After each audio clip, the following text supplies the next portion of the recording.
안녕하세요. 필주 작가입니다. 퇴사를 하던 직장을 다니던 공통적인 걱정이 바로 돈입니다. 바로 생존을 위해서 돈은 필수적인 것이죠. 퇴사 후 버틸 수 없는 돈이 없다면 절대 퇴사하지 말아야 합니다. 회사는 전쟁터이지만 회사 밖은 지옥이니까요. 미국의 억만장자인 알렉스 베커는 부자가 되고 싶은 사람은 많지만 새로운 도전을 시도하는 사람은 많지 않다고 했습니다. 그러한 이유에 대해서 그는 작지만 매달 고정적인 소득이 주는 안정감 때문이라고 했습니다. 즉, 월급만 모아서 부자가 되려는 속도로는 꿈을 이룰 수 없다는 것이지요. 저는 투자의 고수는 아닙니다. 그러하기에 투자 방법을 알려드릴 수는 없습니다. 하지만 저는 다음과 같은 말을 믿고 살아갑니다. 아무런 노력 없이 월급으로만 부자가 될 수 없다라는 말을요. 그래서 저는 다양한 방법으로 돈 모으기를 시도하고 있습니다. 때론 실패도 있고 때론 성공도 했죠. 하지만 이러한 저의 새로운 시도가 꾸준히 쌓여 저만의 경쟁력이 되어가고 있습니다. 그럼 오늘은 제가 퇴사를 위해 돈 모으는 방법 4가지에 대해서 말씀드려 볼까 합니다. 첫 번째, 최대한 구체적인 돈 모으기 위한 목표를 정해라. 결코 목표 없이 막연히 부자가 되고 싶다라고 해서 부자가 될 수 없습니다. 실제로 월급과 지출을 고려해서 현실적인 목표를 세워야 합니다. 예를 들면 6개월간 학자금 대출 500만 원 갚기, 2년 동안 결혼자금 3천만 원 모으기 등과 같이 돈을 모으는 구체적인 목적과 목표 금액을 설정해야 합니다. 그래야만 목표를 도달할 전략을 짤 수 있고 내가 잘 실천하고 있는지 점검이 가능한 것이지요. 그리고 목표를 세웠다면 그 목표를 직접 써서 눈에 잘 보이는 곳에 붙여줘야 합니다. 그리고 매일 보고 소리내면서 읽으면 됩니다. 그러면 긍정의 효과가 나타나고 몸과 마음이 저절로 목표를 향해 움직일 것입니다. 제가 어떻게 제 인생 마스터 플랜을 세웠는지 추후에 공개하도록 하겠습니다.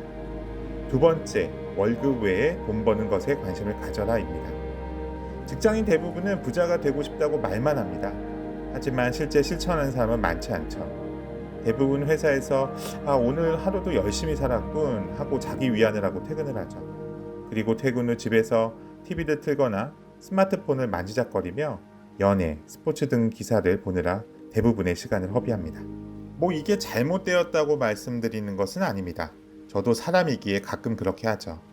다만 부자가 되고 싶다면 부지런히 월급에 돈 버는 것에 관심을 가져야 합니다. 조금만 찾아보면 월급에 돈 버는 방법은 주위에 많이 있습니다. 부동산이나 주식을 투자해서 돈을 버는 방법, 블로그나 유튜브를 통해 컨텐츠를 생산하여 돈을 버는 방법, 나만의 소소한 재능을 활용해서 재능 플랫폼에서 돈을 버는 방법 등등 다양한 방법이 있습니다. 분명 지금 받는 월급에 비하면 돈 버는 금액이 소소할 수 있습니다.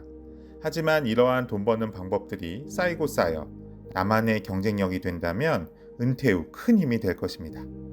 이러하듯 월급 외에 돈 버는 것에 관심을 가지고 실천하는 게 무엇보다 중요합니다. 세 번째, 회사 밖 돈 잘 버는 사람과 부지런히 만나라는 것입니다. 만약 저와 같은 40대 분이 이제 돈 버는 것에 관심을 가지기 시작했다면 우선 늦었음을 인정해야 합니다. 그리고 빨리 따라잡기 위해서는 이미 성공하고 있는 사람을 만나야 합니다. 즉, 회사 밖에서 돈을 잘 벌고 있는 사람들과 만남을 통해서 돈 버는 방법을 배워야 합니다. 작년 워렌 버핏과 함께하는 점심 식사 비용이 42억 원이라고 하네요. 이러하듯 부자인 사람들의 생각과 그들을 따라하는 것만으로도 부자가 될 수 있습니다. 이렇게 제가 말하면 다들 어떻게 그런 사람들을 만날 수 있어? 라고 반문하시겠죠? 맞습니다. 저희와 같은 평범한 월급쟁이가 부자들을 만나기란 쉽지 않죠.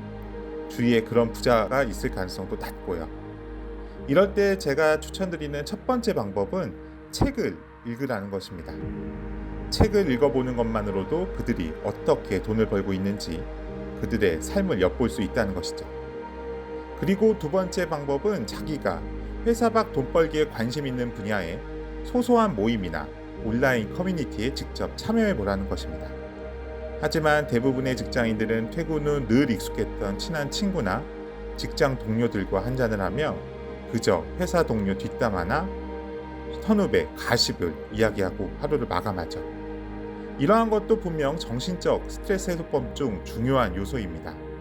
다만 새로운 돈 벌기 모임에 참여하는 것만으로도 충분한 자극제가 될 수 있다는 사실을 잊어서는 안 됩니다.